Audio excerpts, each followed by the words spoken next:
They've been outside for, well, about 12 hours eating.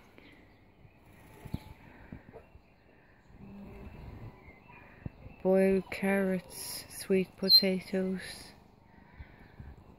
some paranuts for Zarah, closest here, and Mario's enjoying his swing. If I can't catch him